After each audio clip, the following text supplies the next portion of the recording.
offer different materials than other traditional forms of data and research in the oil and gas industry. They provide a different emphasis, a different lens. These are stories that are immediately oriented to relationships between people and things, the present and the past, actions and consequences. And they often have psychological, symbolic, and cultural content, inviting a different intellectual and emotional framework. Hello and welcome. I'm Garima, and joining me on the dais today is David Gibson, owner at Gibson Reports.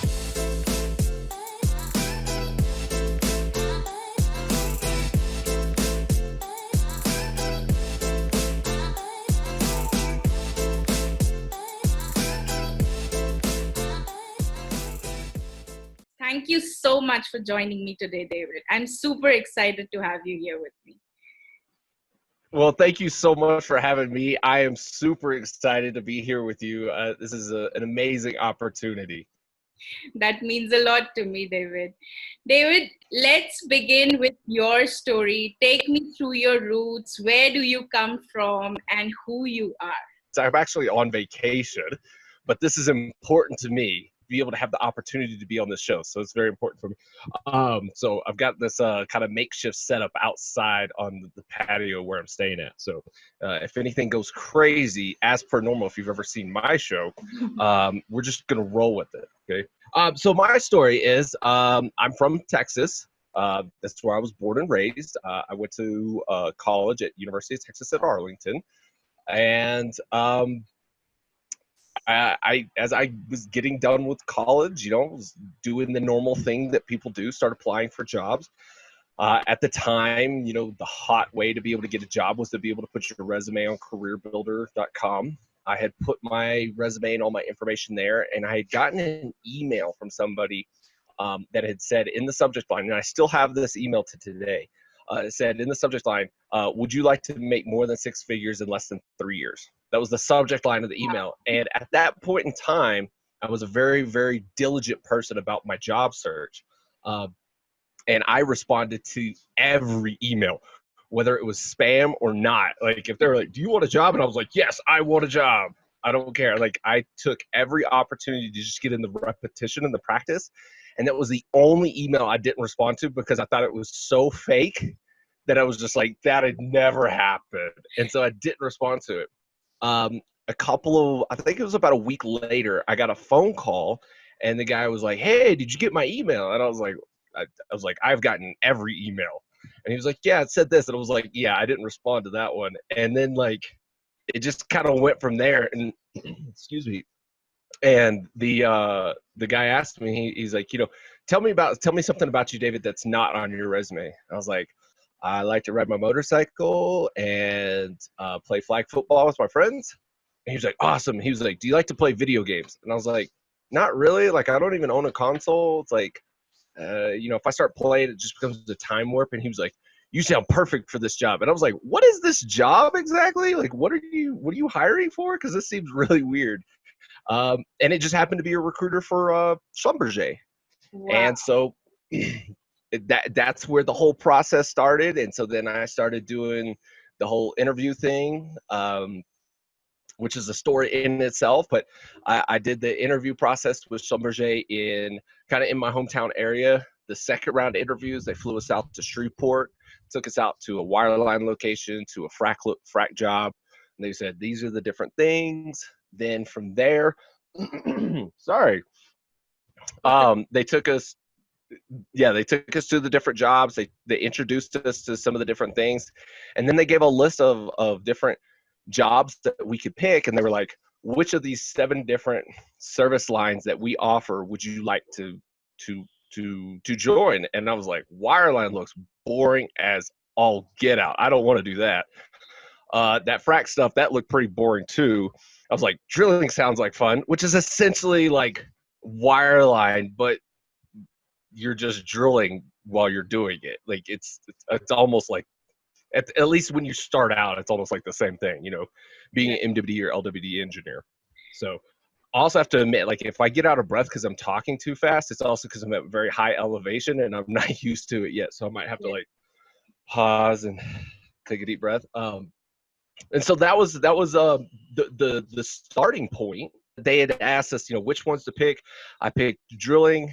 They gave us like a little sheet that said, where would you like to work at? And all of the spots were in the US. And I was like, I don't want to work at any of these places. Like, if I'm going to get a job with an international company, I want to do something international. Like, I'm all about it. Like the riskier, the more dangerous, the better. I ended up in Australia. That wasn't like the riskiest or most dangerous place, but it was still at the top of my list as far as places to work. And I got a job offer, and I think within 2 months, I was living in Perth, Australia, and that's where I started my oil and gas career. Wow. So, I mean, as far as the beginning of my oil and gas career, that's where it's at. I then, I got laid off in 2009, which there's nothing wrong with being laid off, right? There's a lot of stigmatism against that. I've been laid off like 3 or 4 times, been fired a couple of times. So anybody out there, if you've been laid off or fired, don't worry about it. Just let it be a duck, let it roll off your back, keep going. I came back to U.S. land, or to the U.S. I actually took a 6-month break and went and studied Spanish in Guatemala, and absolutely enjoyed my life to the highest level. So anybody that's listening to this, if you've been laid off recently, I highly, highly, highly recommend take that severance money, especially if you don't have responsibilities. Like if you got a family and stuff you got to provide for, you got to do that thing. But if you're young and you're single and you've been laid off, take that money. Don't go get your MBA. Go get a life experience that may change your entire life. And mine was going to Guatemala, living with a homestay family, learning Spanish, and immersing myself in a whole nother culture and a whole nother thing. Like, you learn Spanish pretty quick when you need toilet paper, right? So these are just some of the things I did. And then, after that, it helped prolong the job search so that I wasn't having to look for a job during the hardest pressed time. When I got back, it was a little bit easier to be able to look for a job. So when I got back, I started my job search and finally started working with some small independent directional companies in the US, worked my way up, and then finally got to a point where I felt the desire and the need that I really needed to just go off and work on my own. And that's when I started my company, Gibson Reports. And about a year into starting Gibson Reports, we started the Vidor Locksmith Show, where we broadcast live on LinkedIn. And now we broadcast live on LinkedIn and YouTube and Facebook and everywhere else. But so that's kind of the beginning story. There's tons of other stories within those stories and everything else. But I'll leave that up to you and what you and your listeners would love to be able to hear about. This is quite a start, David, I have to say. And it's been so amazing listening to all of this. You have been through such diverse roles. How would you describe these roles to our viewers? What did you enjoy doing the most, and where did you see challenges that really, really challenged you into your role and you made you into the person you are today? It's funny you say that. I don't want to curse on your show, but I have to share a saying that we used to have out on the rig when I worked for Schlumberger in Australia. Is there would be certain things that happen, or certain political things, or just there's always those parts of a job that you just don't like. And me and some of my coworkers would always end up saying, I effing hate this job. And then we'd stop and go, no, I love a challenge. And so there were a lot of times early on in my career that there were certain things that really challenged me. In every stage, there's always something that's going to be a challenge. If you're in a job, or if you're in a position that's not challenging you, you won't be in that position for long. Whether it's on your own accord or somebody else will find out and say, this person's not reaching their full potential. They don't, because like if you don't feel like you're challenged, then you're not going to strive and do more, right? So to describe some of the different positions and some of the different challenges that I've been in, obviously I started working in the field. I worked for Schlumberger. One of the big challenges there was the fact that a lot of the training there is like computer based, or it's very academic style training, as opposed to like mentorship, where like they're like, hey, this guy knows what he's talking about. Why don't you go talk to him? Coupled with the academic kind of style stuff. We always joked around, like, on your first day that you get hired with Schlumberger, you're already a month behind. And that's just the way they do their training. Like, they have a certain schedule. You have to keep up with that schedule. And if you don't, you're a bad employee. And some people are good at academic stuff like that. I am not one of them. I'm more of like, I would like to be able to have somebody come over to me, kind of put their arm around me and say, hey, David, let me help you out with this. Let me explain some of the basics so that when you start doing the academic stuff, it's going to make a little bit more sense. I knew nothing about oil and gas when I got started. I thought it was Schluckenberger. Like, I didn't even know how to say the name, right?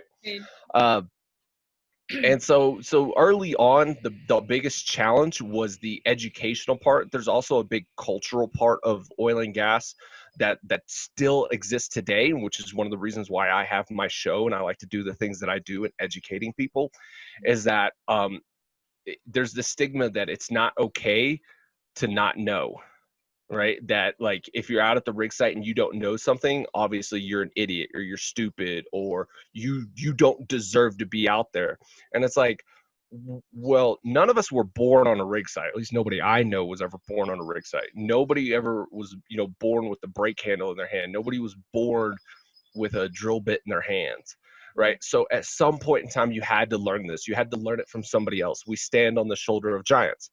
So that stigmatism really, really bothers me, that, like, if you go up and you ask somebody, you're like, I don't know what this is. And they're like, you don't know what that is? Like, oh my gosh, like, why don't you know? And it's like, because this is like my first day. They're like, oh, you should have known, college boy. I was like, no, college boy studied mechanical engineering, not petroleum engineering. Like, I studied race cars and stuff. Like, this was not my area of interest while I was in school. Then again, school wasn't even my area of interest while I was in school. So that was a big challenge early on. And I think that a lot of people still incur that challenge now. And so I highly recommend to anybody who is new to the industry to just go full force into it. And even if you do know something, I always tell people, just play dumb. Be like, I don't know what that is. What is that? And let them explain it to you. Give them the opportunity to be the smart person. Be humble and be like, this guy's been out here a week longer than I have. Right. Let him explain it to me. And then if he doesn't know, then you go find out and be like, hey, dude, I found out what that thing is. Come over here and I'll tell you, and I'll explain it. Just if you take on that mentality, and that's not just in oil and gas, it's in every industry, that can help you out exceptionally. It can boost your career and push you further than you ever anticipated. From the time of getting out of the field and into the office, you go from doing more manual labor to doing more mental labor, and the amount of political and BS that you put up with goes up exponentially, because now you're dealing with personalities on a daily basis and you have different things, and people have different goals than maybe what the team goal is, and those are always difficult things for me, because I'm not a big fan of people doing stupid stuff. I'm like, well, that's dumb. That doesn't make any sense. Why would we do that? And I don't always express that in the best way. So usually my mouth got me into trouble for expressing those things. So I've been fired for calling somebody out for stealing from the company, which in turn I was right, but it still wasn't the best way to do it. As I continued to further my career and I first started getting into doing some sales stuff, I learned that, when you do a sales position, that what you think you know about sales is probably wrong. So it was really good for me at that point in time in my career to start reading sales books and to be able to start re-educating myself on, the human psychology of purchasing and buying and how the whole sales process works. So those were some big challenges. My big challenges that I face now that I'm an entrepreneur and I'm doing what I truly love, is saying no. And I've said this on another podcast, is like, saying no is one of the strongest things you can do. But like, I'll see an opportunity, and I've been so many times in my career, there's been it's feast or famine. And there's been so many famished times of not having opportunities to be able to do cool or interesting stuff. Well, there's a bug on me. Sorry. Um, uh, and so now when I see a lot of opportunities, I want to say yes to all of them, and it's really difficult. Something like this, obviously 100% I'm going to say yes to this opportunity to be able to be on your show. This is absolutely amazing. But there's other things that, people will come along and be like, hey, could you help out with this project? Or could you volunteer and do this thing? Or could you do that thing? And you're like, yeah, I could do that. I have the ability to do that. But having the ability or saying you can do something is different from saying, yes, I have the time, I have the energy, and I am dedicated to finalizing whatever the project is that's put in front of me. So those are the different spots in my career that I've had, and those are the different challenges I've had in each one of them. Shortened up a whole bunch. Absolutely, absolutely. Because definitely you cannot say yes to everyone and everything. And your story also throws some light upon the ideological conflict, I would say. When we are in an organization and as an individual, we think differently. We might not align with the organizational goals and sometimes the philosophies that people have in there. How do you deal with that and get through your way? You quit and start your own business. I mean, so it's one of those things. It's really funny because like a lot of people will say, like their website will have, these are the goals and this is the, the spirit and the embodiment and the mission of our company XYZ. A lot of that's just fluff. Right. Like that's just people putting stuff online because I think that they need to put stuff like that online. If a company has a mission statement and there's nothing that you could personally execute directly from that mission statement, then it's not really a mission statement, right? If it just says we're people of high integrity and we believe in delivering the best customer service, and we're going to do that with the highest level of ethics and a bunch of other buzzwords, like that's just fluff, right? My company doesn't have a mission statement, right? We just do stuff. Yes. Like, I don't want a mission statement. Like, the mission is to be a company, be profitable. Right. Because if we're not profitable, I know a lot of people like demonize the word, profit and, having, a strong bottom line. Well, there's a lot of oil and gas companies that are going out of business because they didn't put that as a priority. And when they go out of business, service companies get hurt, and then service companies have to lay off employees, right? So if you can put at the forefront of being able to say, we're going to be differentiated, we are going to be different than what everybody else offers, we're going to provide value in a way that we can make money off of that value, and then be able to continue growing or continue being able to innovate. That to me is a stronger mission statement than people saying integrity and we care and blah blah blah. Like, okay. Yes. Okay, like I can understand companies saying that like like they want to be good for the environment. Okay, great. It can be difficult sometimes when companies have these high level mission statements that they don't really actually live up to. Sometimes it's just something that the HR team puts together on a website. And this is the truth of the matter. Like, nobody else is going to come on the show and say these kinds of things, right? Because they're just going to get themselves fired. I can say them because I'm not going to get fired. Right. So if you have a hard time being able to work within an organization and being able to align yourself with what either they are trying to achieve or with what your department's trying to achieve, leave. Seriously, leave and go find another job. Do not waste another minute. And I know it's hard to be able to say that, but maybe it's like just mentally make up your mind and go, yeah, this is not the place for me. I need to start opening my mindset to being able to find other locations to be able to work. Right? Keep the job, keep whatever you need to do, lower your personal overhead, right? You should be able to live off of like 20% of your paycheck. right? If you can live off of 20% of your paycheck, then that means your ability to be able to move and the freedom you have to be able to go do anything else is gonna be way more than anybody else. And so then that way, if you do see another opportunity, maybe it doesn't pay as much, but if your lifestyle and your life and your overall happiness and the things that you do increase, then be able to do it. You don't need to drive a Mercedes Benz if you can just walk to work, right? If I could just walk to the office, or for me, I ride my bike to work sometimes.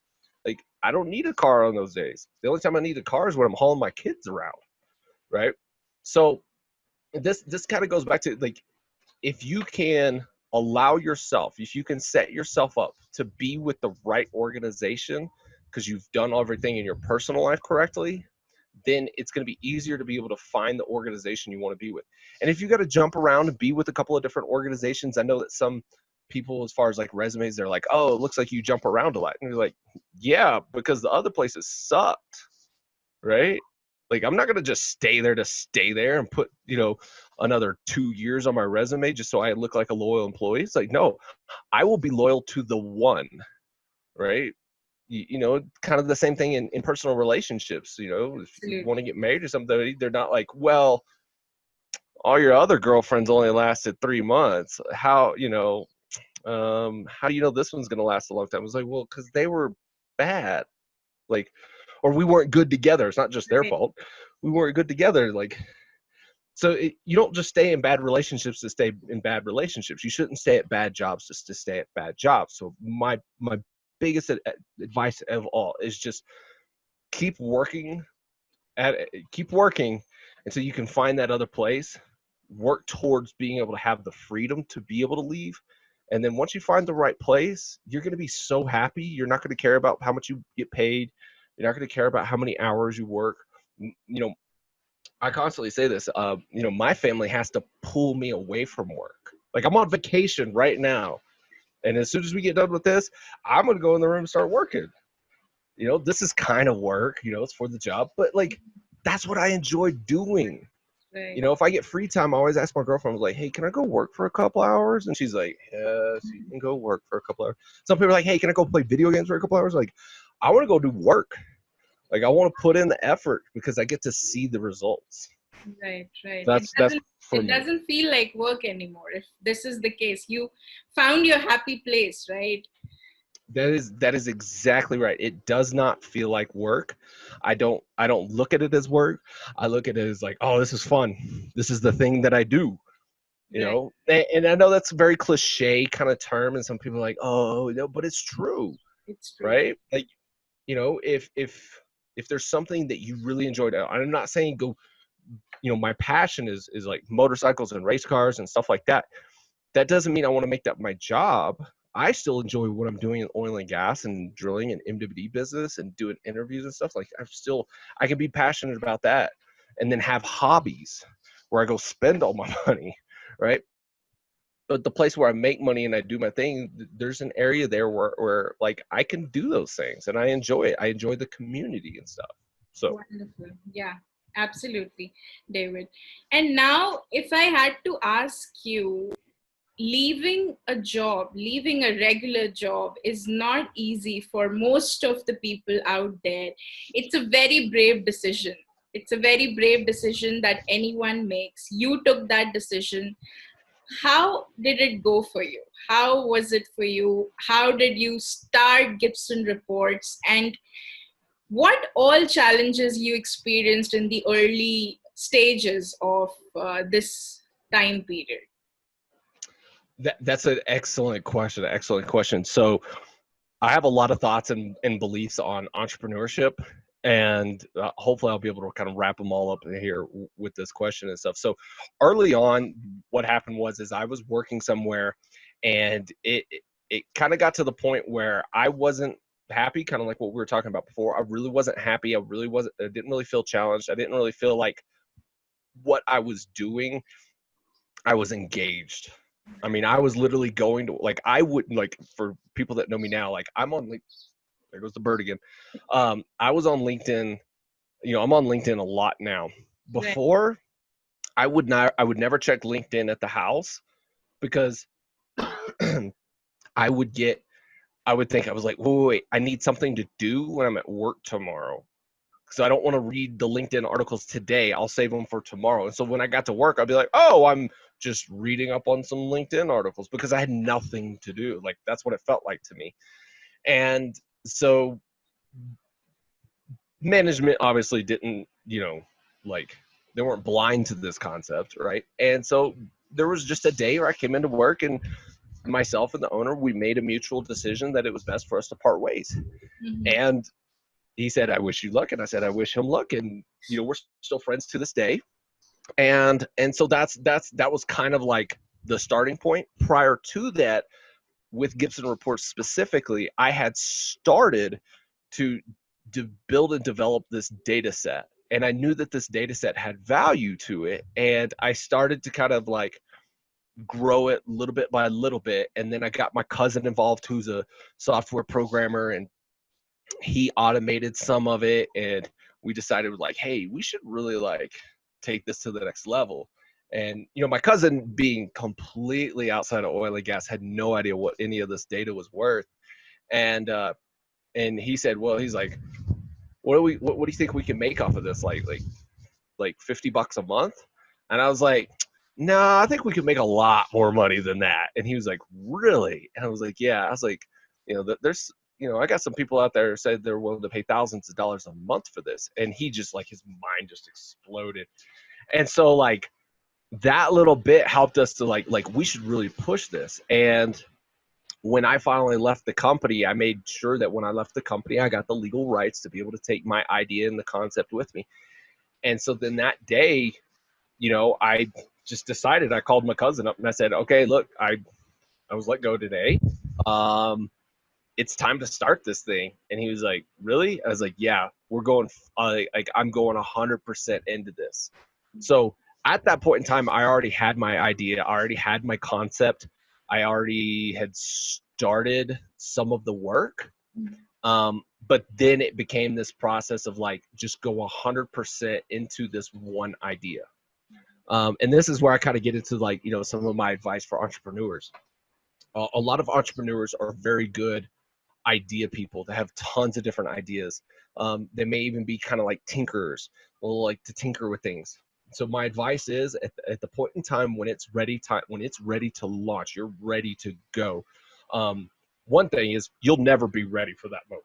By the way, it's like they say, like when you're having kids, like there's never a perfect time to have kids. So with this, like once you get to a point where you're thinking like, I think I'm ready for this, delete Facebook, delete Reddit, delete Snapchat, delete Instagram, delete TikTok, delete all the other social medias that do not directly relate with how you're going to sell that product. You're going to have one social media, pick one, and then that's the one that you're going to use to be able to sell from or to be able to grow your brand, right? YouTube or Facebook, whichever one it is, you want to focus and you want to have one that's your strongest. Delete all the others, delete any other time sink, time waste, delete video games, forget about your hobbies, forget about everything else, and be dedicated to that project. I'm not saying don't sleep. I know there's some people out there, they're like business gurus, they're like, you can't sleep, you have to stay awake all day. No. Sleep, get your rest, but be dedicated and don't get sidetracked to other ideas or other things that do not make money. And so like in the very beginning, I had up on my wall in my decision-making tree, I had always had a list of things to do, things that I thought were interesting and would be fun and I would like to do. And then there were the things that like, it was like, I don't really want to do that, but it was the thing that made money. Right. And so I always had the question was up on my board. It says, does what you're doing make money for the company the fastest? Right. And so that was always the thing. It was like, okay, does this decision actually make money for the company the fastest? Like, does this one or does this one? And that was like how I chose everything, what I did. That was all, that was that's how I boiled everything. That's how I made all my decisions. And so that allowed me to be able to really, really focus and make sure that even if the tough tasks and the boring tasks of like setting up my email was the worst. I hated it.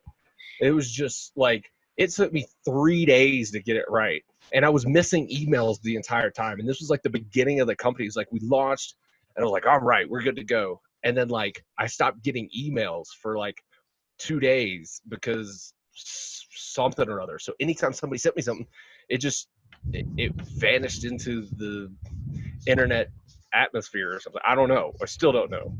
Right. So there were a lot of things like early on that I just hated doing, but those were the things I had to do.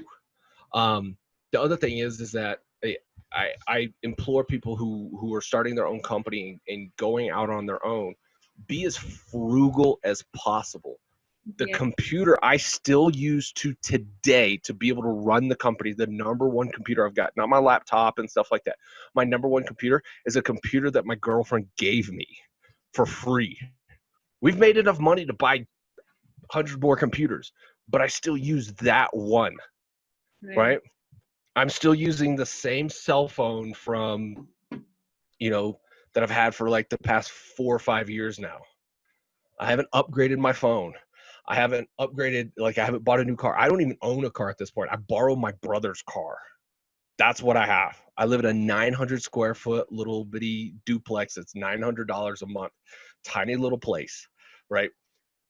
I put all of the money that we're making back into the company to stay as frugal as possible so that during times like this, we can continue to survive.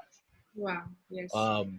The other thing is people who want to be able to make that journey, want to be able to make that leap. Your number one goal is to not meet some angel investor or somebody with a whole bunch of money and get funding. Your goal is to meet somebody with money and be able to provide them value to where they pay for that value. Right. That's what you want. The whole entrepreneur, like, oh, we're gonna go get funded, and then as soon as we get funded, then we're gonna go buy ping pong tables and laptops and fancy furniture and desk chairs and all this other stuff. That's just nonsense. Right. The focus needs to be on providing value to the client and making sure that you can be able to profit off of that. So I don't know. I could talk about the entrepreneurship stuff for forever. I mean, that's just, I don't know. I've got some opinions on it, and I think that there's a lot of people out there who are kind of faking it. And I know that within, like, I know here recently within Indian culture, it's become very, I don't know, like entrepreneurship. Yes, yes. Entrepreneurship has become the fad. Yes, true. It's quite a trending topic. Everyone is calling themselves an entrepreneur. And there are a bunch of ideas everywhere. But when you really ask them the hard questions, for instance, what is the revenue model? No answer. They're still trying to figure out. It's been 6 months, 7 months, 8 months down the line, but still trying to figure out. So yes, you are right on that part, that it's become more of a trending topic for discussion. We started with my company. It took us 31 days to start making revenue. Wow. And the first day that we made revenue, we were profitable. Wow. Yes. That, because we also started small. Yes. And that's that. Too many people, I think, get into the entrepreneurship thing and they think that they need to make $1 million like within, or like $1 million is like, it's the thing. Whether you need to make it now, you need to be personally paid $1 million, or that your idea is worth something. Your ideas are worth nothing. I'm going to tell you right now, my ideas that I have are worth nothing. My execution of those ideas are worth something. Absolutely. The product, the service, the company is worth something. My ideas, like I've got tons of ideas running through my head right now. They are all worth nothing. I cannot sell them to anybody for anything, right? Absolutely. But I can act on them and grow them and create something with them. And so it's take those ideas that you have and try to boil them down and find the smallest way to be able to start a company at just the most like minuscule basic level, to where you can survive off of like just dollars a day as a person, and be able to continue working towards that process, and then be able to start selling something. Because then once you start that feedback loop of actually providing service to a client, that's going to allow you to be able to grow the company where your company needs to grow. because you're not going to know all the answers to be able to start. You need to be able to have that feedback loop. You need to be able to have that interaction with your clients to know, like, okay, where do I actually need to be able to take this thing? Because where our company is today is not where I envisioned it being when we started. And that's why another thing, like a lot of people will say, like, oh, they go to these really prestigious colleges and they write these big fancy business plans. Those big fancy business plans, you could rip them up after the first week. They were a complete waste of time, right? Why write all of that stuff out if you just don't, like, just go out there and do it? Right. If you start small enough and you fail, you're like, okay, cool. All right, do something a little bit different. Failed. Okay, do something a little bit different. Oh, we wasted $100. Okay, big deal. Keep going, keep going, keep doing, keep doing it. And then all of a sudden, something's going to pop out the other end. Something's going to happen. And you didn't need to waste 6 months writing up a piece of paper that you're never going to look at again. You're never going to follow. You're never going to, like, if you're getting into a business that you know nothing about, then maybe a business plan is a good idea. Do the whole SWOT procedure, that kind of stuff. But if you're getting into something that you know, that you're passionate about, that you know the people in, you are a consumer of the product already, then the whole business plan thing is just a complete waste of time. True. But yeah, like, I know that there's a lot of people out there who want to call themselves entrepreneurs and be able to say, like, oh, look at me, I'm doing this thing. And it's like, okay, that's fine. You can call yourself an entrepreneur. I can call myself a car all day long, but it's not going to make me a car. So I encourage all those out there that want to be entrepreneurs, go for it, enjoy it, have fun with it, but be realistic and understand that, you don't need to make $1 million to enjoy entrepreneurship. You don't need to be able to impress the other people around you. I like to be able to tell people, you can make, like, if I was at a job and I was making $100 a day, Mm-hmm.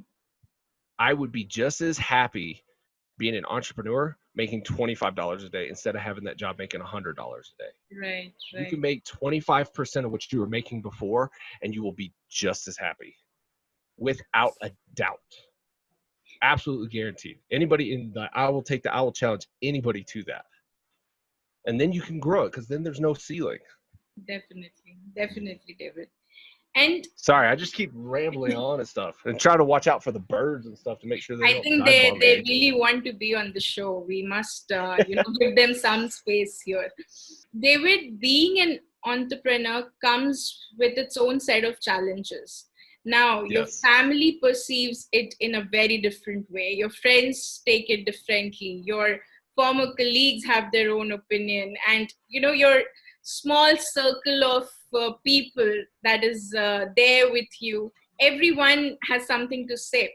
How did that go for you? How did they perceive this idea? And what were some of the challenges that you faced on the personal front, balancing your family and your expectations with your dream to become an entrepreneur? So my family understands who I am, to a certain degree. Like they get me, and they know that I'm full of ideas, and I'm always, chasing down new opportunities. Right. I know that within other cultures, kind of doing your own thing can be a little bit harder. Like, your parents may have an idea for you, like, we want you to do this, or we want you to be a lawyer, a doctor, an engineer. We want you to go to, MIT or Harvard, or we want you to go to some prestigious school or something like that. My advice is, like, I know that different cultures can handle things in different ways, but you are your own person, and I am my own person, and I honestly do not give a about what anybody else thinks. I do not care one bit. Like, I am going to do what's best for me and my family. And the only two people that can really say anything to me that's going to have an effect is Brooklyn and Weston, my two kids, my twins. They are the only two that I will respond to in any real form or fashion. If they're like, Dad, we want you to stop working. And I was like, all right, yeah, let's go play Legos. But, it's for me to be able to go out and do this.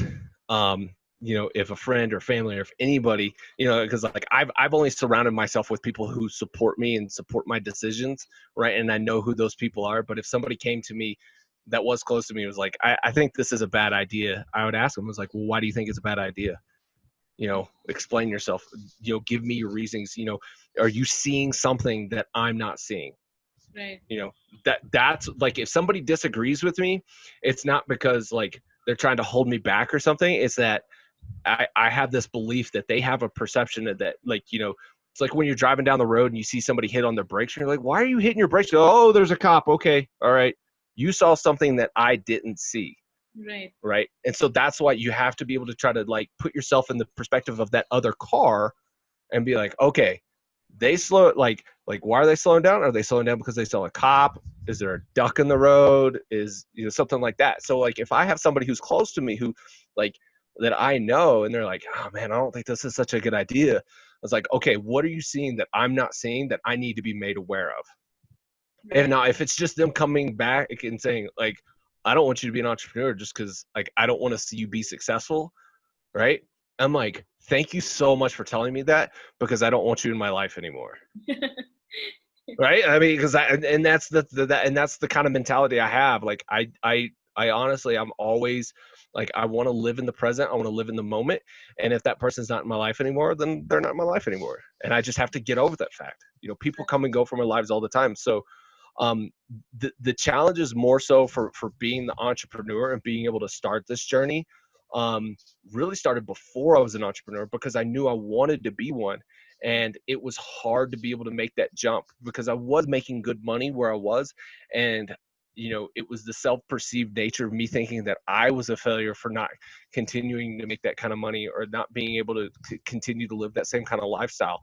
And so I had to personally give up and let go of some of those ideologies, that's where I needed to be, or that was the kind of lifestyle I needed to live.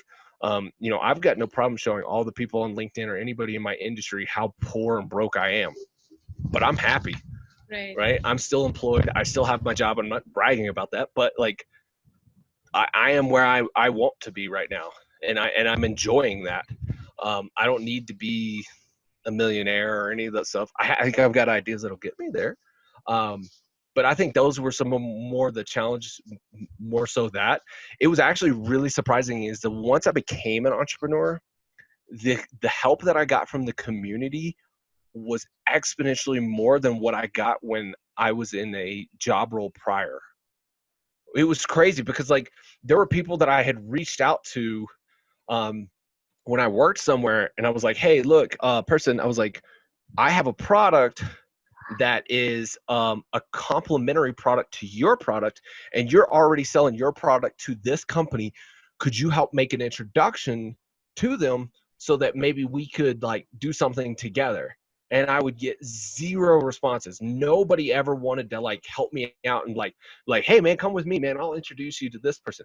I could not get anybody to help out. And it was crazy, because like I went to an industry conference event 1 month, and it was like, and like 2 days later I was let go. A month later I go back to the exact same industry event, conference and everything, and now I'm on my own, and I've started my own company. And everybody's like, hey man, anything I can do to help you out, anything I can do. Like, hey, I really love what you're doing. Let me get you introduced to all these people. And I was like, a month ago you wouldn't even have a freaking conversation with me, but now like I'm completely on my own, and you're more than willing to help out. And it's still something I don't understand to this day. Like, I don't know what the thinking, the thought process was, because I'm one of those people who's like, if I'm talking to somebody and I can help them, I'm going to help them whether I get anything out of it or not. There's a lot of people that know that in this industry right now. Like, I just want to be able to help people, just because like I got so little help. This goes back to the early part of our interview. I got so little help when I started in the industry. There was nobody there like, hey David, let me show you this, or let me make you these introductions. So I want to be able to start that mode of being able to help people out. And so when I started it, it wasn't that the people around me, my community or anybody was like pushing back and saying you shouldn't do this, or oh, we're not going to help you out. It was like completely the opposite. Everybody wanted to help me out. Everybody wanted to see me succeed, and I got opportunities to speak. I got tons of like, within the first 3 months or 4 or 5 months of the company, I got 4 or 5 speaking engagements. And these were things that I had never gotten the opportunity to do before. And so a lot of the people that I knew in the industry, I found out like were some of like really my biggest supporters, and I never really even knew it. And I still have some of them are still my clients today, and I greatly appreciate every opportunity that they've given me. So if any of them are listening to this, which they probably shouldn't be, they've got work to be doing. Thank you guys. I appreciate it very, very much. So, but yeah, it really wasn't like that people around me weren't supportive. And I feel bad for anybody who does start this journey and then people around them are not supportive. Right. Because that just kind of tells you that you need to be able to start to create a different kind of nucleus around you. You need to be able to start to create people who are like-minded. And I find myself having the best conversations with other entrepreneurs. Like if I meet somebody who's like, yeah, I do landscaping. I got my own business. And I'm like, oh, let's talk. Like, let's talk entrepreneurship.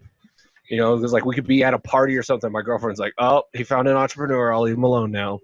You know, like, because like those are the people that like I just like I'm on the same wavelength as them. Right. And it just becomes something completely different. So if that's who you are, if that's something that you want to do, find and seek those other people out and start conversations with them, because you'll find out how much you really have in common and how supportive you can be to each other, even if you're in completely different industries. One person could be like, you know, they design medical devices, and the other one could be like, you know, I knit scarves, but we're both entrepreneurs. So you've got a lot of commonality there that you just may not realize, and have a lot of the same struggles and challenges and things that you can talk about and be able to like go, okay, there's a community here that can help me to better understand the things that I'm doing. And maybe there's something that you can share to those other people that are going to help them get through something, which is, you know, feels great because you're like, hey, I already went through that challenge. Don't do X. And they're like, really? Yeah. Man, I wasted a ton of time on that problem. Right? Those are just little, you know, basic things. And it makes you feel good to be able to help people out like that. Absolutely. So in turn, those are the challenges I faced. Yes, quite an inspiring journey you have had, David.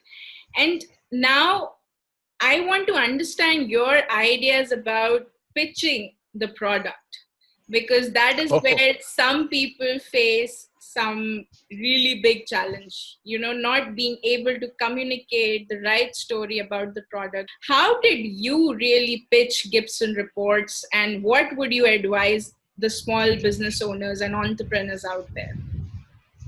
So one really important thing to make the distinction about is pitching a product or pitching your service or making your sales pitch versus pitching your company to an investor, right? If early on your main focus is learning how to pitch to investors, you've already lost, right? If all you're trying to win are investors, then you're losing 100%. You need to be able to learn how to be able to, like, you know, do your sales pitch to the customer and then that in turn, like, then if you ever do need to go look for funding, and circle back to some of the other conversations we've had, if you're able to get, you know, revenue coming in, then when you go ask for funding and you say, hey, look, we've already made money, like we've already got all this figured out, we just need some gasoline for this fire. It makes a completely different conversation. Plus, then you're just not like you're begging for money. You're just like, hey, look, dude, you put $1,000 in, we're going to give you $10,000 next month. Pretty simple. Do you want in on this? And they're like, no. And you're like, fine, bye. Like, that would be my pitch to an investor. Like, that's the kind of pitch I would want to make to an investor, is like, do you want to make money? Yes or no? Yes? Okay. Here's how we're going to do it. Does this align with who you are as a person? Yes. Okay. Give me money. No? Oh, okay. I'm sorry. I'm confused. I thought you said you wanted to make money. Yes, I do. Okay. I just showed you how to be able to do it. Do you want to invest or not? No, I don't. Okay. Bye. And like, that should be the entire pitch process. Like, it should take like 5 minutes tops. Do you want to make money? Yes or no? Okay. Yes. Here's how we're already making money. Yes. Okay. There you go. Now, as far as like with clients and stuff and learning how to be able to do that, I can't. The wind's really blowing now. It's really picking up. In the process of pitching your product to a client, it's not really about pitching. It's about being empathetic. And I know that word gets used way too much. It's almost like a buzzword in every industry right now. But it's about being in their shoes, right? put their shoes on and go walk a mile, right? It's about sitting in their desk. It's about the one good question I always ask myself is like, how can I get that person promoted? What could I do that's so awesome for that person that they go back and tell their boss and their boss is like, yeah, you're getting the promotion. If you think in those regards, right, then it's going to be really easy for you to be able to quote unquote pitch your product or sell your product, right? Because then you are solving problems for that person in such a way that they want to go brag to their boss that they found you. Even though you found them, they're going to be like, look at these guys I found on LinkedIn. They do this thing and it's going to save us $1 million. They're going to be like, you did that all on your own? You're like, yeah, I did this all on my own. They're like, whoa, now you're not junior engineer, you're senior engineer, right? Those are the kinds of things. Like, if you think of it in that regard, that's going to help you out a lot. The next thing I would say is like, read the book Gap Selling. Gap Selling. It's by a guy named Keenan, Keenan. Keenan. Yeah. Just look up Gap Selling online. It is an absolutely amazing book. That book will teach you how to be able to sell. And selling is, and in the book they talk about this, it's about being able to take the client from where they are now, the current state, to where they need to be, the future state. I don't even know if my hands are like doing hand things and it's not even in the camera. It's taking them from where they are now, the current state, and being able to take them to their future state. And the gap in between those two is what you're doing. You are selling to that gap. The smaller the gap, the smaller the problem, the smaller the value that you can provide. There can actually be a negative gap there, like if what you provide actually puts them further behind, right? But the bigger the gap, the larger the value, the bigger the challenge, and everything that kind of goes along with that. And so if you ever, like, a good test to be able to see if you're doing sales right is are you lowering your price to be able to get the sale done? If you are, you're doing sales wrong. Okay. If you have to lower your price to be able to get the sales done, you're doing it wrong. So you should, one, already know what the price point is.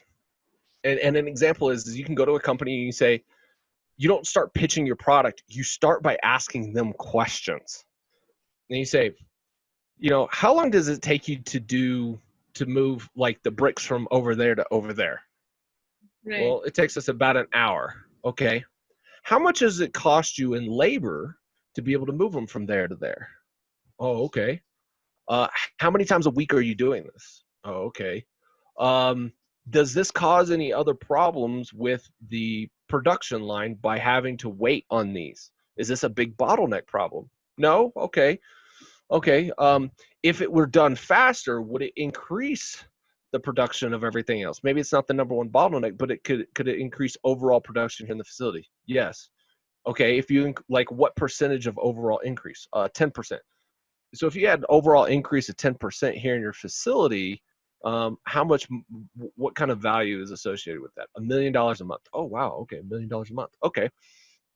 All right. Are there, like, you just keep going through and asking these questions, and then you come back to them and you say, hey, I've got this forklift that can take the bricks from there to over there, and it's going to cost you $500,000.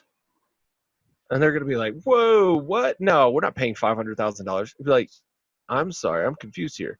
You said that if you could get the bricks from there to there faster, it would save your company $1 million, or you could make $1 million more a month. Right. So $500,000 one time, and then now you make $1 million a month more every month. Like, I'm confused. I don't see the problem. You don't need to lower the price point, right, to entice them. You need to do a better job with the sales strategy. Right. You need to be able to do a better job of discovering what the problem is that person is having. Right. And so for me, I knew the problems that people were having, in the fact that in our industry and in my business, nobody actually knew the data points that I was providing. That data was not out there. it was all kind of like tribe mentality. One person would go over to somebody else and say, hey, how many rigs is this company on? Oh, they're on 3 rigs. Okay, what about this company? Oh, they're on 2 rigs. Well, who are you using on these rigs? Oh, I'm using XYZ and XYZ. You're like, oh, okay. And then they write it down, and then they just take that as fact for however long. Well, my system went and pulled that data and put actual numbers to it on a continuous basis, to where it's not just hearsay. So when I went in to ask clients, I'm like, do you guys know who's working on all the rigs? They're like, oh, yeah, we know. Okay. Did you know that they just switched over from using XYZ directional company to this directional company?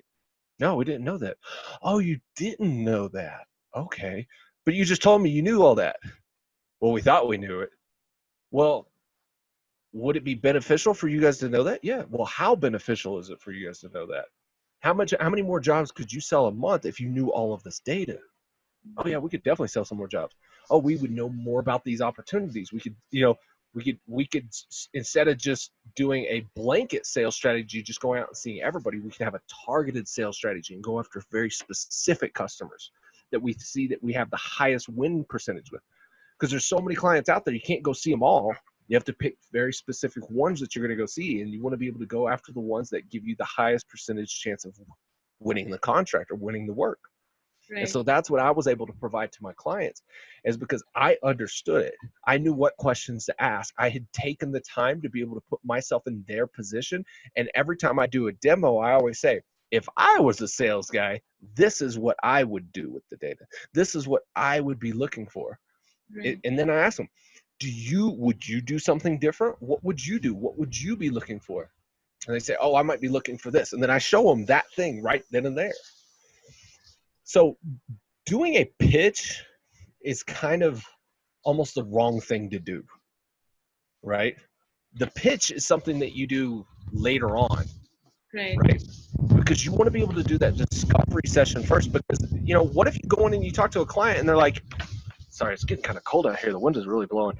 Yes. If you go into a client and then they say, no, we don't have any of those problems. Mm-hmm. They're like, well, but if you used our system, and they're like, no, we don't have any of those problems. Like, and you're like, well, here, let me go ahead and teach you all about us. We've been around for 40 years. And then you go on and you do this whole thing where you're talking about yourself. I always draw back to, the correlation of relationships. If you go on a date with somebody and the first 20 minutes, they're like, well, my name's David and I went to college. I was born in Fort Worth, Texas. And you talk about yourself for the first 20 minutes. So many people do that in sales. True. They always start out with the presentation. They're like, well, we were founded in 1862, which means nothing. It means nothing. Like, I don't care if you were founded last week. If you solve all my problems, you get my business. I don't care how long you've been around, right? A lot of people start with these presentations where they talk about themselves for the first 20 minutes and they're trying to like brag on themselves, like, look at us, look at how awesome we are. And I'm like, I don't care how awesome you are. I care about you solving my problems. If you cared this much about yourself, then please show that you care this much about me and solving my problems. That's what you're here for. So that whole process where you start the pitch of like, and a lot of entrepreneurs do this, is like, well, here are our 3 founders and they all went to MIT and Harvard because they're really smart. So you should respect what we say. Like, the guy could have gone to community college for all I care. He could have never have gone to college. He could have never graduated high school. But if he knows how to be able to get all of my videos uploaded to YouTube faster and can re-edit my videos and do all my blog broadcasting stuff, all the stuff that I don't want to do, he's getting the work. Right. So just even the idea of a pitch is like, if that's the direction you're going, if somebody sits down and is like, all right, we need to work on our pitch, I think there's the wrong connotation to that. If you're starting out saying, okay, our pitch, what questions are we going to ask first? How are we going to get the information that we need out of these potential clients to make sure that we're discovering the right stuff? And that discovery process could also lead you down a path of like going, okay, we don't have a product that solves that problem, but we could easily pivot over to this. Or they said something that gave me information that maybe we could start talking to these other companies. We could go a whole nother direction. and it just morphs into the next thing. So, like I said, I've got a whole bunch of opinions on a lot of this nonsense and stuff. So. Yes. Yes, I think you're right, because it's about asking the right questions and then actually looking at the process, how we can simplify it further for our potential client or prospect out there. So it's not really about the pitch, as you said, it's about the story that actually evolves with time, right? When you ask certain questions, you get a different answer. You as an entrepreneur are able to understand, okay, this is something where I am stuck, this is something I can do for that person, and this is something I need to work upon. So that's a very, very valuable argument. And a lot of this is in that book, and I'm essentially just standing on the shoulder of giants by being able to say a lot of this. So these are not, these are not unique to me, but these are things that I put in practice. And remember, you can ask, you ask all the questions, but just remember, if the client gives you a vague answer, it's your responsibility then to ask another question that gets to a very precise answer. So if you're like, are you having a problem with this? Like going from here to here, and they're like, yeah, sort of. Well, what do you mean by sort of? Like, are you measuring that? No. Oh, well, then that puts you on a whole other topic. Like, so if we started to measure the actual accuracy or the timing of a lot of these things, would that help you guys to better understand what's taking place in your facility, right? Those are the kinds of things. So maybe you find out, you're like, our product's not the product that needs to be there right now. There needs to be another product that comes in first that does like the tracking. Mm-hmm. And then once they've done that, then they'll be able to understand how much more your product helps. Absolutely. Right? And that's being a full service, that's being a full trusted advisor to whoever your client is. How important do you feel is online visibility for small businesses and entrepreneurs in the industry, oil and gas startups, if we talk about? There can be considerable benefit with it. I don't think that it's mandatory. I don't think that it's something that you have to do. I do think when it comes to marketing and being in visibility to who you are and your product, it's very important to be able to analyze where are the eyeballs, where is the attention of my clients, right? It's not just like, all right, let's go to create an Instagram account and just start putting stuff on there, right? Like if I was in the health and fitness business, right? Health and fitness has people all over Instagram, all over YouTube, all over Facebook, all over Twitter. There's not very many on LinkedIn. Right? So where would I go if I was to start a health and fitness business? I would probably go to LinkedIn, and I would start just doing tons of fitness content on there. And that just means I'm just going about it a different way. Do I actually need to be able to create some kind of online social media presence? No. There's a lot of other ways to be able to find clients. There's a lot of other ways to be able to get your product out there. It's going to be very specific to your product in how you display yourself, right? Like let's say that you've got like a local barbecue place, like right here in Cloudcroft, right? Is it a destination style barbecue place, or is it just like a local place that, really only locals attend? If that's the case, then maybe your time is better spent just going door to door, to the other local businesses, handing out your card or just walking around to some of the local shops and just giving them a free little sandwich and saying, hey, the next time you're hungry for lunch, come by and visit us. You don't need to have 1 million followers on Instagram for a local barbecue shop. All right. And so there's, it really just becomes one of those things. Now, could you create revenue being on YouTube and getting 1 million followers and doing all that stuff and being a thought leader in the barbecue area on YouTube? Yes, there's different ways, but then that shifts the business model from being a local barbecue place to being an online personality, right? So while I am somebody who does a lot on LinkedIn and I'm starting to get more involved in my YouTube stuff, I have seen amazing benefits from it. Absolutely amazing benefits from it. but I don't think it's required of every company. Now, I do think that there are certain companies, certain industries where it is a good practice, and they should be doing stuff, and they're doing nothing. And they're taking that mentality of like, oh, no, we don't need to do that. Well, you probably should, and you should probably start investing more time and effort into doing stuff and looking at how the algorithms work and how the interactions work and how people interact on it, and being able to see, you know, what really are the possibilities there, as opposed to just kind of going, you know, nah, we don't need to do that because, you know, we're not millennials, we're not Gen Z, we're not this, we're not that, we're hardworking people and our work speaks for itself. Well, that's great and all, but you know, maybe your clients are spending 3 hours a day on LinkedIn. Right. You know, so I don't think that just because all of the free social media places are there that you need to just jump on all of them and create this online media presence. I think more so you need to evaluate who you are, what industry you're in, see what other people are doing, see if there's any success that other people are having. Is the space full of noise? Is it overwhelmed with other individuals?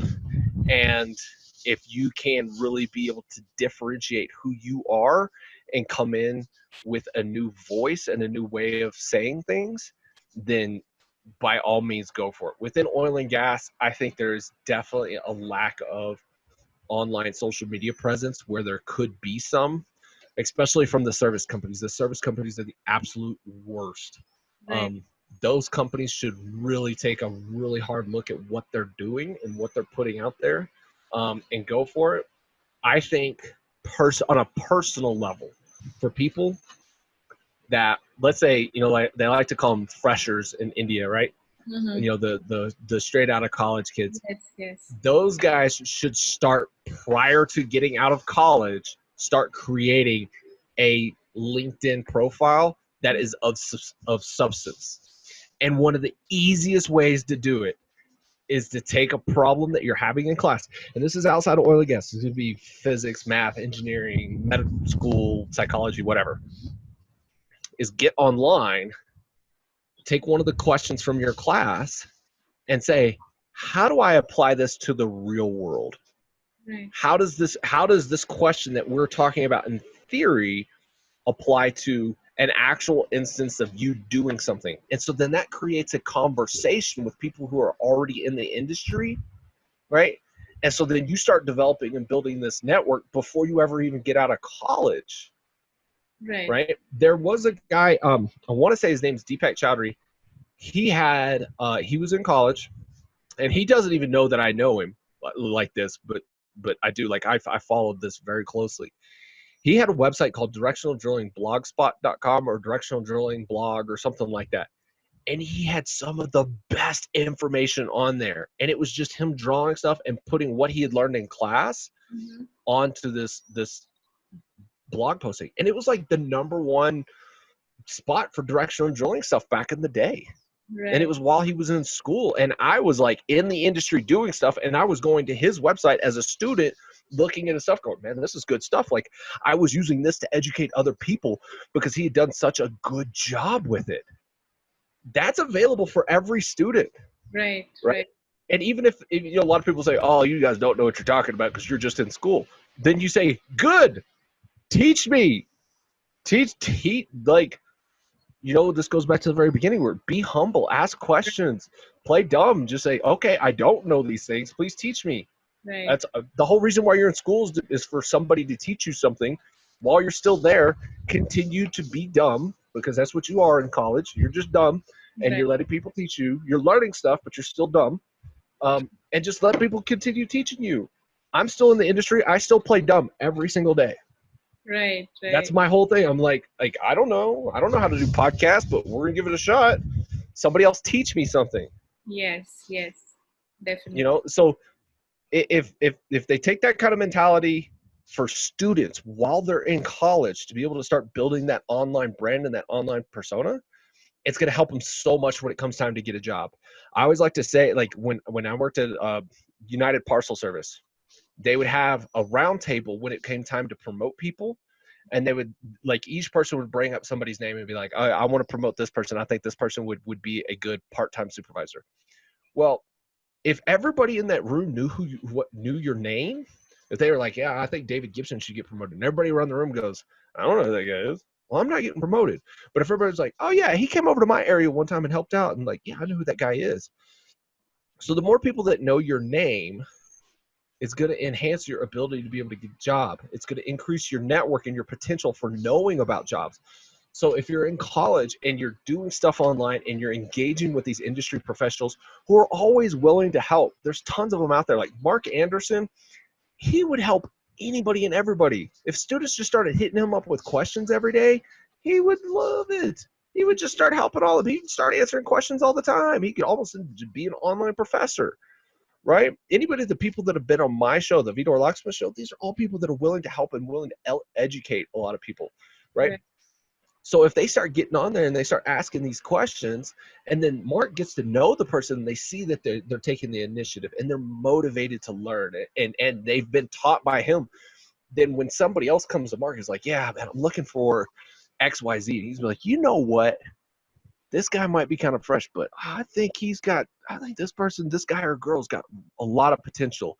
You should give him a look, right? Now, maybe that person doesn't directly hire them, but then that person knows somebody else that goes, Mark introduced me to this kid out of India. You should give him a look.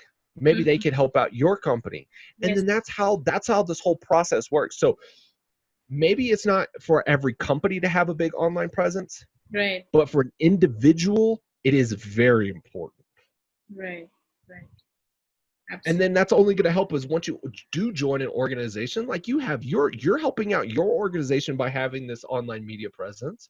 You're helping yourself by having this online media presence, right? You're helping others by bringing other people onto your show, right? This is all, you're going to start to see more opportunities than anybody else within your organization.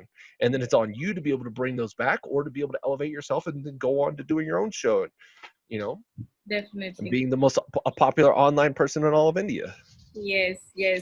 And the perfect time to talk about your LinkedIn Live show and tell us about it and what do you really intend to achieve with these shows. And these are some of the most informative, inspiring, and engaging conversations that you hold on LinkedIn. And I really appreciate you for that. And most of us. Oh, well, thank you. Tell us about it. So, a little over a year ago, actually, it was kind of February of last year, actually, is when we started this. I had been putting out, with the company being about 6 months old, I started putting out some videos on my profile. They're all on YouTube, my early videos are. And I hated doing the edited stuff. I'm much better kind of live, just kind of like off the cuff conversation. And what I decided was like, you know what, I'd rather just go live with this. And so I started thinking, I was like, well, we could do Facebook, we could do YouTube, we could do Periscope, dozens of other live media platforms. And that day I looked up and I was like, well, what is LinkedIn going to do live? And we looked it up, and the day prior, LinkedIn had put out a press release saying that they were going to allow people to be able to start doing LinkedIn Live. And so I tried to do it right then and there, but obviously it didn't work. So what we did is you had to apply. We applied. I was one of the first 50 people selected out of the 650 million users on LinkedIn to be able to broadcast live. And I was the first person in the energy business, not just oil and gas, the energy business as a whole. I was the first person to be able to broadcast live. So we started the show. We called it the Vidor Locksmith. Which is kind of a play on words for things at the rig. If you don't know the joke, well, then I'm not going to tell you because you got to just go to the rig and figure it out for yourself. And so I just started the show with just interviewing people that I felt were interesting. I didn't want it to be a product pitch. I just wanted to interview cool people. Kind of what you're doing. You're interviewing somebody cool, I guess. You've actually had amazing guests on here. Maciel Diaz, Jamie Elrod, David Reed, all three of them. I look up Stephen Forrester, who's been on here as well. All of those people I think are absolutely amazing. So good job on you. Thank you. And so I just started, kind of hitting up some of these people. Like David Reed was one of the people that I hit up, and I was like, I want to land this guy on my show. And then he came on my show, and I was like, this is amazing. And we had really great conversations. And it was very difficult in the beginning to be able to get live sessions booked and be able to be in the same room as people, because I also don't live in Houston. I live outside of the area, a couple of hours away. And so it was hard. And we kept doing it, and I kind of slowed down a little bit because it's just like it does take a lot of work. And then finally, the whole quarantine 2020 Yes. COVID crisis kind of kicked in, and it was like, okay, I was looking at all social medias and thinking, I was like, wow, the social media activity has picked up dramatically. Like it Yes. has gone up significantly. So then I was like, okay, I need to be more active myself and use a tool that not many other people have, and I need to use it to its fullest extent. And so I actually reached back out to Fred Dupriest, who I had talked to earlier in the year about coming on my show. And he said, hey, David, I want to come on your show again. I'm more than willing, but like I want to do something like educational. Like I want to present like to the class. Like I want to do a class session. And so I was like, okay, yeah, let's do that. I was like, let's go for it. And so that's what we did. Is we did our very first one was with Fred Parise. It was the second time he'd come on the show. He was a huge hit the first time he was on there. And so that led us to doing what we do now, which is essentially the Vidor Locksmith class times, where I reach out to industry professionals who have expertise in one area or another, and they don't even have to be long-term professionals. Dan Cervantes is, I think he's 26, might be 27 now or something. I mean, like he's only been in the industry a handful of years, but I mean, he knows his stuff. He does a really good job, and he has very interesting content to be able to provide. And I just tell whoever comes on the show, I said, this is not a sales pitch. This is not an infomercial. This is educational, so that anybody can tune in and get an education from what we're providing.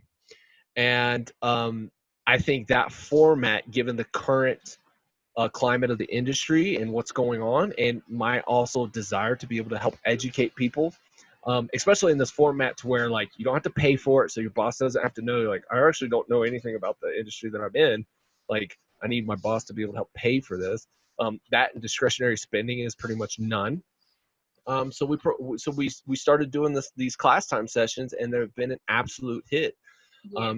All of our metrics have gone through the roof. The number of people that are watching, the number of people that are attending them, watching, afterwards, and what they're seeing, and then the access that they get to these people who normally you may not be able to get access to.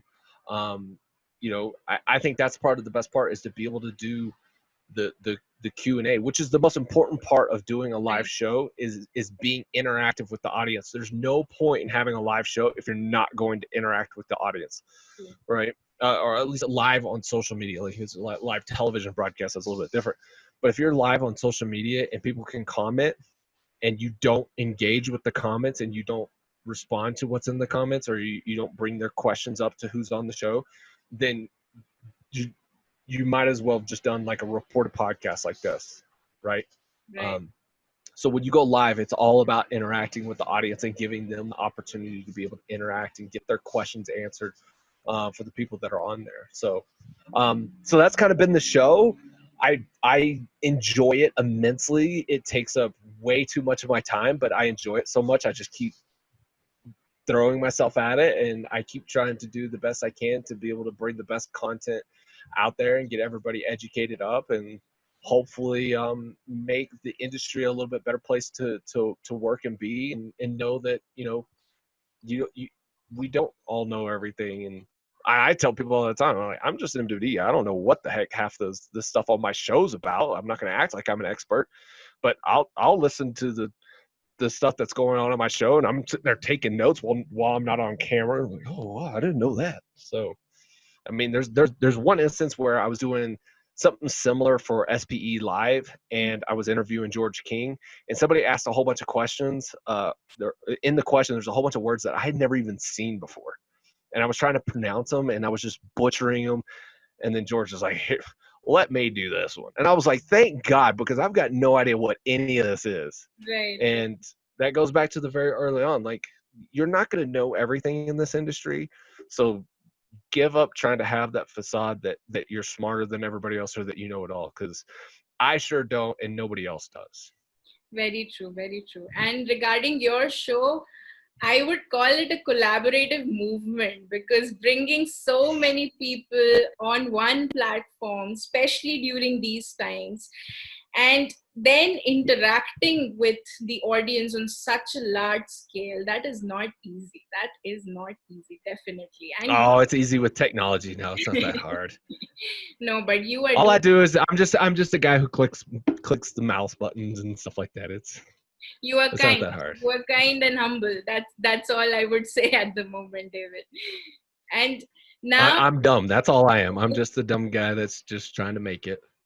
well, a wise man knows what he doesn't know. That's what I know. So yes, here we are. David, how are you looking at COVID-19? We have discussed some of the aspects of this crisis that we have here. And in what ways do you think this event is redefining the whole industry? And most importantly, what message do you have for the oil and gas community? So for the oil and gas community in regards to COVID-19, obviously we've got, large swings in the oil prices, a lot of jobs and stuff like that. A lot of people in our industry will talk about how many downturns they've been through, um, uh, but yet they'll face the same problems through each downturn. So I like to say, somebody's like, oh yeah, I've been through 4 different downturns and this one's, it's blah, blah, blah. And I'm like, well, you obviously haven't been through a downturn before then. Right. Like, if this one's affecting you just like the other ones did, then you didn't learn anything going through those, right? So this is obviously your first one. Because, like, it's like you're seeing everything for the first time. Right. Like, these things happen, so you have to be prepared for them.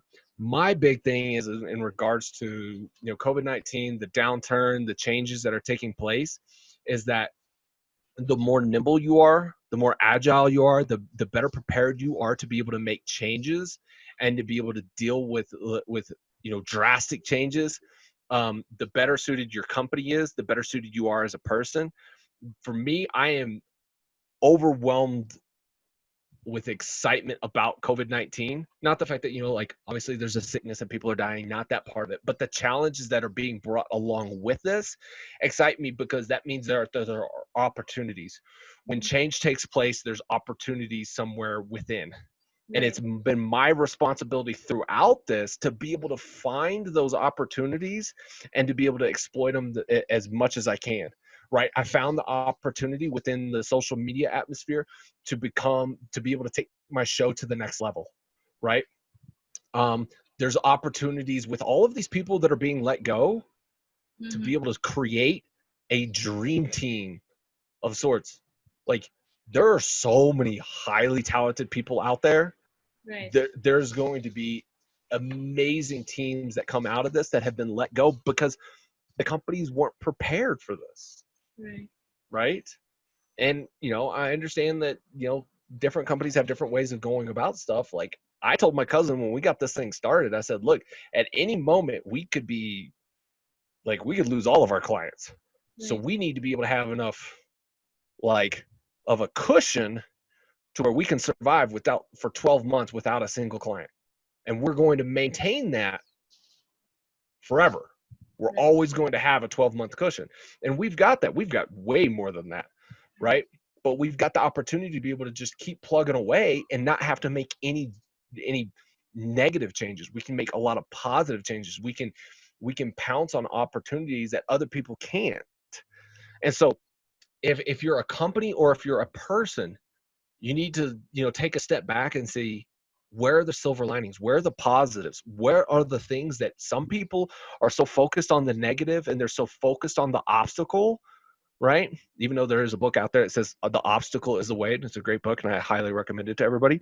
It's kind of a book about stoicism and being stoic in your thinking, right? So I recommend it. But some people are so focused on the negatives that they can't overcome, and they can't see that there's a huge positive just on the other side of the log, right? Just it's not a log, it's actually just a stick. All you got to do is step over it.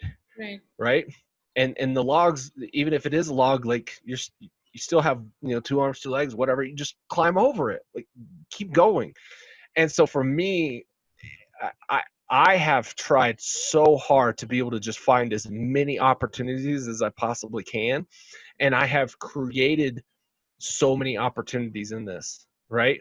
I even posted on LinkedIn earlier today. I was like, don't look for opportunities, create opportunities, Right. Right. right? You're still going to find them, but if you can create an opportunity, it's even better. And so I've been trying to create anything I can that's positive in this situation, whether it's through social media, whether it's through growing my business, or through consulting. I've gotten more consulting gigs in the past 3 months than in the entire time span of the company prior. So my business is actually growing through this, Right. while most people's business is declining. Mhm. So I think that if you're one of those people who's been laid off, first take the opportunity to go travel. If you don't have any responsibilities or whatever, if you don't have any bills or whatever, go take your time, go do your thing. If you're somebody who's been laid off, I would say take this opportunity to go learn something completely new. Not like go back to get your MBA, but like travel somewhere new. I know travel's kind of like a hard thing right now, but like kind of step outside of the norm and do something completely different. If you still have kind of some responsibilities and stuff, brainstorm with some other people. I told some people very early on when this whole thing got started is like, I'm really excited about 3 to 4 years from now, we're going to see new brands that become household names, just like, Google, Ford, um, Shell, whatever, like Uber, right? Facebook, whatever the companies are, you're going to see brand new companies come out of this COVID-19. Because I'm guessing there's probably a guy and a girl or something who like live across the hall from each other or something, and neither one of them can go to their job, and they're just sitting at their apartment by themselves or whatever, and so they're probably sitting around like, man, I don't have anything to do. And they're probably like, well, let's try this, and then they just create a whole new company. So that's what I would say about COVID-19. This whole thing is just don't let it get you down. If you're a company, don't let it get you down. There are opportunities there that you just need to work hard at being able to find or create for yourself or for your organization.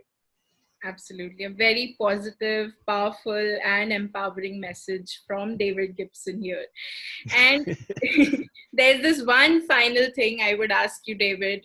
Don't get me Yes. wrong. I am somebody who does a lot of homework before interviewing someone. So I do my background research. I stalk people everywhere. And there's one thing that I noticed, that you are a single dad. And Yes. I hope I'm not touching upon any wrong chords here, but I would like to know, how has it been for you? It's definitely very difficult managing a career and then your 2 adorable kids back home. How does that make you feel, and how would you explain your journey to us? Um, so yeah, obviously, so being a single dad, obviously I had a relationship with her mother that didn't work out. No big deal. It happens. But the kids stay and live with me, and they are, uh, a lot of people will say, "Oh, my kids are my everything," and my kids are. Like, I enjoy playing Legos and painting my daughter's toenails and braiding her hair and doing all of those things. Like, I enjoy it immensely. Now, being a single dad, yes, I do a lot of things on my own, but at the same time, I'm not like alone in this journey, but I do have a great support system. And that support system, consists of like my little brother. He lives with me. They're in our little 900 square foot, apartment or whatever. or duplex. And then my mom also lives in the area. My mom's the like my videographer who does a lot of the video stuff with me. I don't know if y'all have seen the How It's Done series Yes, yes. that's out there. She's the one that's put that together. That was like kind of like my idea, and we kind of put it together. And she was the one to do it. But like she helps out with the kids as well. She's been, both my brother and my mom have been huge helps. So I might be, in essence, like a single dad. I'm not married at the moment or anything, but I still have a great support system with my family, and then also with my girlfriend. She's a huge help. She's just the one that keeps me organized. It's crazy to be able to think that, like, so much of what I've been able to accomplish in recent past is because of her, and her being able to say, could you do this thing today, right now, get this done? And I'm like, yes, ma'am. So like, I don't have a boss, but I do have her who kind of like keeps me in line. And yes, my kids are my everything. I love them to pieces, both Brooklyn and Weston. They've been on my shows before. They come to the office.